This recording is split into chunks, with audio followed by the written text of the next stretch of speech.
Greetings and salutations, my dear audience. This is Joe St. Egg Benedictus just coming at you with a quick review of several outreach Bibles that I found from a treasure of Bibles from an old Baptist statesman or Baptist hero by the name of Paul Adkins. If you are an old Baptist who used to work in the Home Mission Board or at Southern Seminary, you might recognize the name. He was in charge of the social ministries as well as the socials ministry department at Southern Seminary in the Home Mission Board, in charge of chaplaincy and resort ministry and all kinds of things like that. I had access to his library. His family was kind enough and generous enough to allow me to look through his library, and I found all of these incredible Bibles, two of which I am bringing to you today. They are themed to outreach Bibles. I also have other Bibles that are themed to teaching Bibles, which I'll do in a separate video. Just want to give a shout out to my pal Mike and to all the visionaries and mystics out there. Thank you for joining me. Let's jump right in. First Bible that we have is called the Christian Workers New Testament and Psalms. As you can see, it's very small. I'm not sure if it's bonded leather or leather. It's kind of a paper, but like a board, but it's so old. And it doesn't really say. It has a leathery look to it, and as you can see, it's sewn. You can see the little signatures. See the little signatures there. So it is a sewn binding with probably a pasted, just leather or bonded leather kind of look. The gold imprint here: Christian Workers New Testament and Psalms. The note here dates it to August of 1966, during a time in which they were doing some beach witnessing for Campus Crusade. I'm not sure where. So let's take a look and see how amazing this outreach Bible is. First of all, Christian Workers New Testament, Theme of Salvation, edited by Gilchrist Lawson from Zondervan. Okay, as I mentioned, the date on the imprint was 1966. This one is copyrighted in 1959. Originally 1924 by the John Winston Company. You can see this is the sixth printing, April 1966. There you go. This is an incredible Bible. Let me tell you why. Because it's primarily used for outreach and missions. You can see where to find it in the New Testament. These are thematic references. For instance, the Golden Rule, the Way to God, Paul's idea of Christianity, so on and so forth. But what the real treasure of this Bible is, if you turn over a few pages, you get this theme of salvation. It gives you A through W, and for each letter, it gives you a part of salvation. A, all unsaved people are sinners. C, the condition of sinners. D, Christ died to save sinners. Now, this is amazing, okay? First of all, it gives you one reference for each in the Gospel of Matthew. But if you turn over for each letter, it gives you a multitude of cross-references for each letter or each aspect of salvation. So if you want to look up, for instance, we are saved through faith, you go to F for faith, and then these are all the cross-references. But this is where the Bible gets really amazing. A lot of personality. If you go through the text, you'll note that various parts are with the letter corresponding to the aspect of salvation. So faith, F is for faith, we remember that, we just read it. Those, by the way, side are they that hear, then cometh the devil and taketh away the word out of their hearts, lest they should believe and be saved.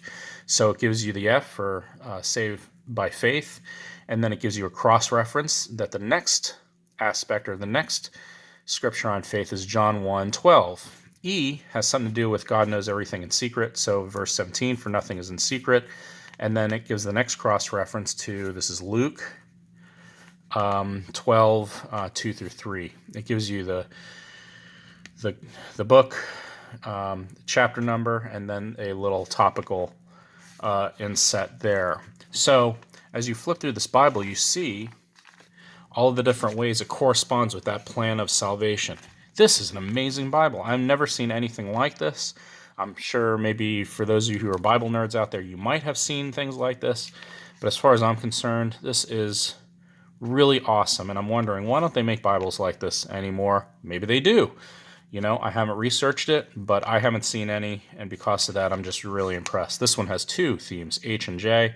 I don't know what those are, but you have the verse, and then H, you get the next cross-reference in J, so on and so forth. I understand probably the Chain Reference Bible, the Thompson Chain Reference Bible works like this, but this is just specifically for salvation. As you can see, this Bible was well used. Every Bible that I picked up off of Reverend Adkins' library, of course he's no longer with us, I actually never met him, is a well-used Bible. It has writing in it, inscriptions, and so these are just Bibles that they used. Again, this one was from beach witnessing, probably here in South Florida.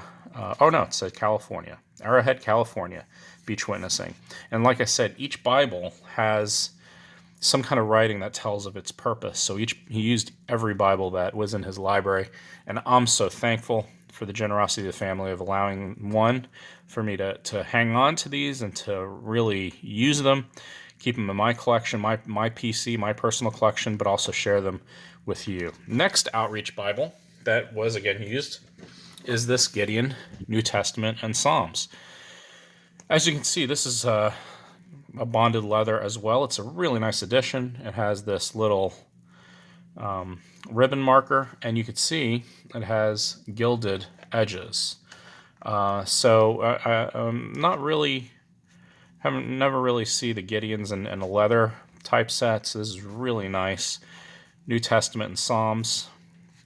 It has this vinyl paste down, and I'm not sure if it's sewn or glued, but we'll see in a few minutes. And as you can see, it's to Paul Adkins, Destin, Florida. Thanks for the trip through the Philippines, February of 1981. And here's Mr. Adkins's imprint. So this is a Gideon Bible, and it has everything that you would expect from a Gideon. Texts, help in time of need, right off the bat. It's King James Version. All right, all the information you'd get from a typical Gideon's Bible. New books. As you can see, it's double column. Let's just open it up to any which way. It has the helps. You have a little section, introductions. So chapter 1, the preface to the gospel, the parents of John the Baptist, his birth foretold, and so on and so forth. So with each chapter, you get this little summary of what is in the chapter. I really like that. It's pretty neat. I think it helps frame each chapter. You get the book and the chapter on top with a description of what is on the page, the topic. And as you can see, as I mentioned, every Bible in his collection is used for some reason or another. He probably used this for teaching or for evangelism. A very evangelistic family. The Adkins, proud to know them, even though I never met Paul. And as you flip through, you can see it's one he used most like maybe for funerals. I see Revelation 21 here, the markers 1 through 5 here, which is one that we often read at funerals. So maybe use this at funerals, but it's a beautiful, really nice edition. As I mentioned, it does look bound, so it is sewn, Smith sewn. The Psalms, and then a little treasure in the back, some notes. Sometimes we forget when life knocks us to our knees, we are in the best position to pray. Phone number there, I don't know what that is. Sin in Hebrew and Greek is missing the mark of perfection, forgiveness, Psalm 32. Faith, a royal priesthood, 1 Peter. Be holy, 1 Peter. Ye are salt and light, Matthew 5. Your body is a temple, 1 Corinthians 6. If you love me, keep my commands, John 14:15. And I don't know what else that is. But so again, each Bible is used. I've found that he put these little tabs here, so whenever he used the Bible, he would keep tabs. He also had tabs here, but I took them off tabs, and he would mark the Bible to use them for whatever function that he had. So, man, just an incredible find. Not only Bibles with personality, but Bibles that are used, Bibles that were put to work by a Baptist hero of yesteryear, upon whose shoulders I and so many other Baptists stand and should be proud of. So thank you for joining me in this video. These are two great outreach Bibles. I encourage you to mimic and to really reflect on and to think like our Baptist forebears of old, where they carried Bibles, they used them regularly, they knew how to use them, they would put them to work and really get a lot of usage out of each and every Bible that they owned. Next time, in a few days or next week or whatnot, next video that I'm working on are two other Bibles that he had in his collection, also New Testaments that were Bibles that he used on the go. They're not outreach Bibles, but they're more study Bibles, so I'll have study Bibles, not study Bibles, but Bibles that he used for Bible study that I'm working on, so look forward to that. Also look forward to the fact that I am nearing 100 subscribers. As of this video, I am up to 99, one short of 100 subscribers. I encourage you to like and subscribe, and once we get past 100, I will be doing a Bible giveaway. You can get a Bible of your choice if you are chosen, up to $100 before tax, and I will mail you that Bible of your choice just to celebrate 100 subscribers. So share, like, subscribe, and comment below. Thank you so much.